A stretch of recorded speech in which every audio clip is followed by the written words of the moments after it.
विद्यार्थी मित्रांनो, भारतीय राज्यघटना म्हणजेच इंडियन कॉन्स्टिट्यूशन हा विषय LLB CET 2027 या परीक्षेमध्ये प्रामुख्याने legal aptitude and legal reasoning या सेक्शन मध्ये विचारला जातो। आणि या व्यतिरिक्त राज्यघटनेशी संबंधित काही जे प्रश्न आहेत तर ते तुम्हाला general knowledge and current affairs या सेक्शन मध्ये विचारले जातात। तर विद्यार्थी मित्रांनो, आजच्या या लेक्चर मध्ये आपण legal aptitude and legal reasoning या सेक्शन मधील अतिशय महत्त्वाचा टॉपिक बघणार आहोत। या अगोदर आपण भारतीय राज्यघटना याविषयी 3 लेक्चर घेतलेले आहेत आणि आजचा आपला चौथा लेक्चर आहे। आणि आजच्या या लेक्चर मध्ये आपण भारतीय राज्यघटनामधील मूलभूत कर्तव्ये आणि मार्गदर्शक तत्वे कोणकोणती आहेत तर ते बघणार आहोत। तर नमस्कार मित्रांनो, मी काजल तुमचं स्वागत करते आमच्या स्टडी डायरीज यूट्यूब चॅनल मध्ये। विद्यार्थी मित्रांनो, भारतीय राज्यघटना हा अतिशय महत्त्वाचा टॉपिक आहे legal aptitude and legal reasoning या सेक्शन मधील। आणि परीक्षेत बऱ्याच वेळेस फंडामेंटल ड्युटीज आणि डायरेक्टिव्ह प्रिन्सिपल या सेक्शन वरती प्रश्न विचारलेले आहेत। तर तुम्ही जर लॉ CET 2027 साठी प्रिपरेशन करत असाल, तयारी करत असाल तर तुमच्यासाठी हा लेक्चर अतिशय महत्त्वाचा ठरणार आहे। त्यामुळे व्हिडिओ स्किप न करता शेवटपर्यंत बघा। आणि त्याचबरोबर तुम्हाला माहिती आहे का की भारतीय राज्यघटना ही भारत देशाचा सर्वोच्च कायदा आहे। ती भारताच्या शासन व्यवस्थेची रचना, नागरिकांचे मूलभूत अधिकार, कर्तव्ये आणि तसेच केंद्र व राज्य सरकारचे अधिकार व कार्यपद्धती निश्चित करते। भारतीय राज्यघटना ही 26 नोव्हेंबर 1949 रोजी स्वीकारण्यात आली आणि 26 जानेवारी 1950 पासून ती अंमलात आली। तर हे झालं भारतीय राज्यघटना याचं बेसिक। आता आपण बघूया यामधील फंडामेंटल ड्युटीज कोणत्या आहेत आणि डायरेक्टिव्ह प्रिन्सिपल्स कोणते आहेत। तर जास्त वेळ वाया न घालवता डायरेक्ट आजचा हा लेक्चर आपण स्टार्ट करूया। तर मित्रांनो, सर्वात पहिले आपण बघूया राज्य धोरणाची मार्गदर्शक तत्वे कोणकोणती आहेत। तर यामध्ये सर्वात पहिले आहे कलम 36। आतापर्यंत आपण 1 ते 35 हे पूर्ण कलम बघितलेले आहेत। तुम्ही जर या मागील लेक्चर बघितले नसेल तर नक्कीच बघा। त्यामुळे काय होईल की तुमची एक पूर्ण भारतीय राज्यघटनेची एक लिंक लागेल अभ्यासाची आणि तुमचा कोणताही पॉइंट हा मिस होणार नाही किंवा तुम्हाला काही डाऊट राहणार नाही। तर या ठिकाणी बघा कलम 36 दिलेली आहे।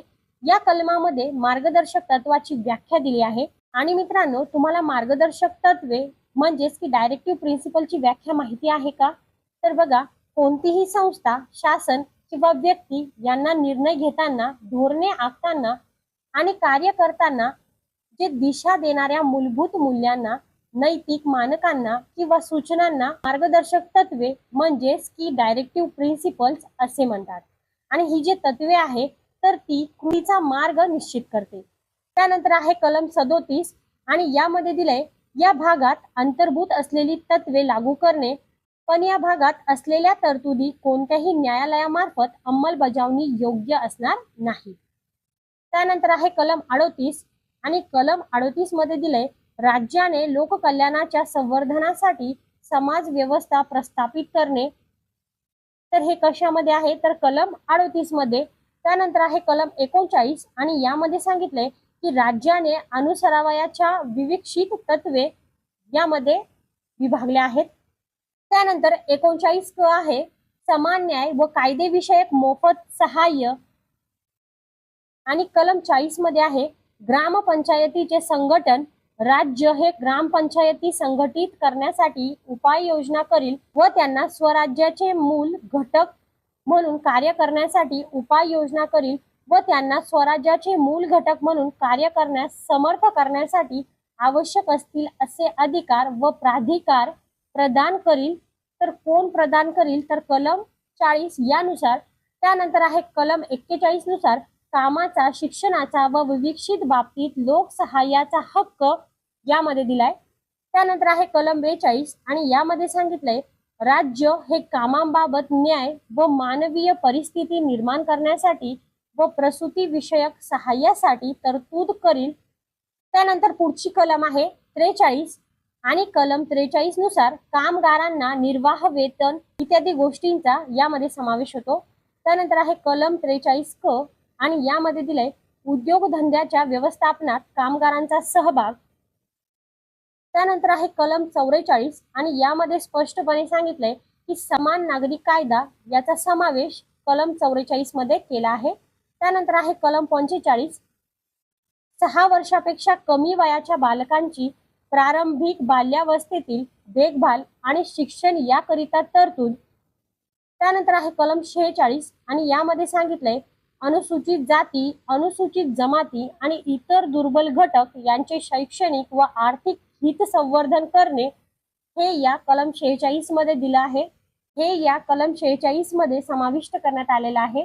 त्यानंतर आहे कलम 47 आणि कलम 47 नुसार पोषणमान व राहणीमान उंचावणे आणि सार्वजनिक आरोग्य सुधारणे हे राज्याचे कर्तव्य राहील. त्यानंतर आहे कलम 48 आणि मित्रांनो कलम 48 नुसार आधुनिक व शास्त्रीय रीतीने कृषी व पशुसंवर्धन याचे सुसूत्र व्यवस्था लावण्यासाठी राज्य सरकार प्रयत्नशील राहील आणि विशेषतः गायी व वासरे आणि इतर दुभती व जुंपणीची गुरे यांच्या जातीचे संवर्धन करणे व त्या सुधारणे आणि त्यांच्या कत्तलीस मनाई करणे याकरता उपाययोजना करील. त्यानंतर कलम 48 क आहे राज्य हे देशाच्या पर्यावरणाचे संरक्षण व संवर्धन करण्यासाठी आणि वने व वन्यजीव सृष्टी यांचे रक्षण करण्यासाठी नेहमी प्रयत्नशील राहील. त्यानंतर पुढची कलम दिली कलम 49 आणि कलम 49 नुसार राष्ट्रीय महत्वाची स्मारके व स्थाने आणि वस्तू यांचे संरक्षण करणे ही राज्याची जबाबदारी राहील. कलम 50 नुसार राज्याच्या लोकसेवांमध्ये न्याय यंत्रणा कार्यकारी यंत्रणेपासून अलग ठेवण्याकरता राज्य उपाययोजना करील. कलम 51 आहे राज्य हे आंतरराष्ट्रीय शांतता व सुरक्षा यांचे संवर्धन करण्यासाठी प्रयत्नशील राहील.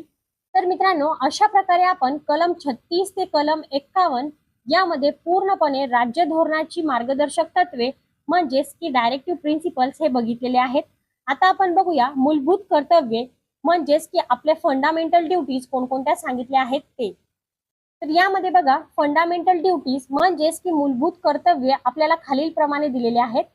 तर कलम 51 क काय सांगते तर यात प्रत्येक भारतीय नागरिकांची काही मूलभूत कर्तव्ये देण्यात आली आहेत आणि यामध्ये पहिलं कर्तव्य आहे संविधानाचे पालन करणे, संविधानाने पुरस्कारलेले आदर्श व उभ्या केलेल्या संस्था तसेच राष्ट्रध्वज व राष्ट्रगीत यांचा आदर करणे. तर हे प्रत्येक नागरिकाचं कर्तव्य आहे. त्यानंतर आहे दुसरं आणि ते दिले राष्ट्रीय स्वातंत्र्य लढ्यास प्रेरक ठरलेल्या उदात्त आदर्शांची जोपासना करून त्यांचे अनुसरण करणे. त्यानंतर आहे तिसरं कर्तव्य देशाचे सार्वभौमत्व, ऐक्य व एकात्मता उन्नत राखणे व त्यांचे संरक्षण करणे हे प्रत्येक नागरिकाचं कर्तव्य आहे. त्यानंतर चौथं दिलंय देशाचे संरक्षण व राष्ट्रीय सेवा करण्यास नेहमी तत्पर राहणे, तयार राहणे. त्यानंतर या ठिकाणी बघा पाचवं कर्तव्य दिलंय धर्म, भाषा, प्रदेश वगैरे भेद विसरून अखिल भारतीय जनतेत एकोपा व भ्रातृभाव वाढीस लावणे, स्त्रियांच्या प्रतिष्ठेला बाधा आणणाऱ्या प्रथा सोडून देणे. त्यानंतर सहावं आहे आपल्या संमिश्र संस्कृतीच्या समृद्ध वारशाचे मोल जाणून त्यांचं जतन करणे हे प्रत्येक नागरिकाचं कर्तव्य आहे. आणि त्यानंतर आहे सातवं अरण्ये, सरोवरे, नद्या, अन्य जीवसृष्टी यासह नैसर्गिक पर्यावरणाचे संरक्षण करून त्यात सुधारणा देखील करणे, सजीव प्राण्यांबाबत भूतदया बाळगणे, दया करणे हे प्रत्येक नागरिकाचं कर्तव्य आहे. आणि आठवं दिलंय विज्ञाननिष्ठ दृष्टिकोन, मानवतावाद आणि शोधक बुद्धी व सुधारक वृत्ती यांचा विकास करणे. तर अशा प्रकारे पूर्ण 8 आपण मूलभूत कर्तव्य बघितलेले आहेत. विद्यार्थी मित्रांनो आता आपल्याला 9 नंबरचं मूलभूत कर्तव्य दिले सार्वजनिक संपत्तीचे रक्षण करणे, हिंसाचाराचा निर्गुहपूर्वक त्याग करणे. त्यानंतर 10वं आहे आपले राष्ट्र सतत उपक्रम व सिद्धी यांच्या चढत्या क्रमाने श्रेणी गाठत जाईल अशा प्रकारे सर्व व्यक्तिगत व सामुदायिक क्षेत्रात यश संपादन करण्यासाठी झटणे. त्यानंतर 11वं आणि शेवटचं मूलभूत कर्तव्य यामध्ये दिलंय 6 ते 14 या वयोगटातील मुलांना प्राथमिक शिक्षणाची संधी उपलब्ध करून देणे हे प्रत्येक पालकाचे कर्तव्य आहे. आणि कोणत्या घटना दुरुस्तीनुसार तर 86वी घटना दुरुस्ती 2002 यानुसार प्रत्येक मुलाला प्राथमिक शिक्षणाची संधी उपलब्ध करून देणे हे प्रत्येक पालकाचे कर्तव्य आहे. तर विद्यार्थी मित्रांनो त्यानंतर आपल्याला शेवटचा मुद्दा दिलाय मूलभूत कर्तव्य याची शिफारस स्वर्णसिंह समितीने केली होती. विद्यार्थी मित्रांनो तुम्हाला माहिती आहे का ज्या मूलभूत कर्तव्याची शिफारस स्वर्णसिंह समितीने केली, तर ती स्वर्णसिंह समिती म्हणजे नेमकं काय?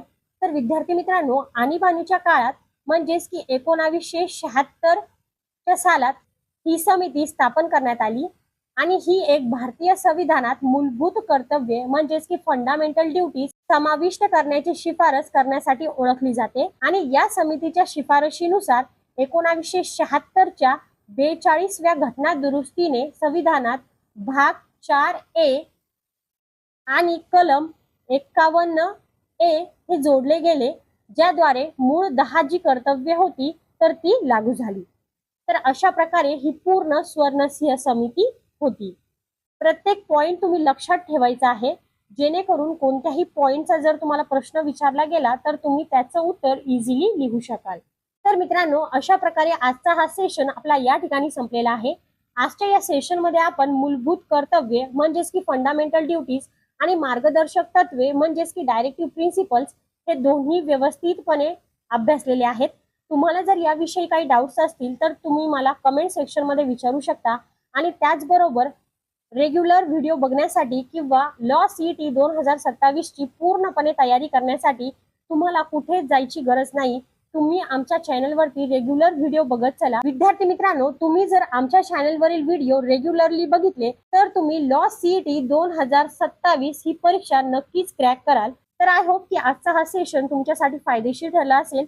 मित्रांनो, व्हिडिओ आवडला असेल तर लाईक करा, शेअर करा आणि त्याचबरोबर चॅनलला सबस्क्राईब करा.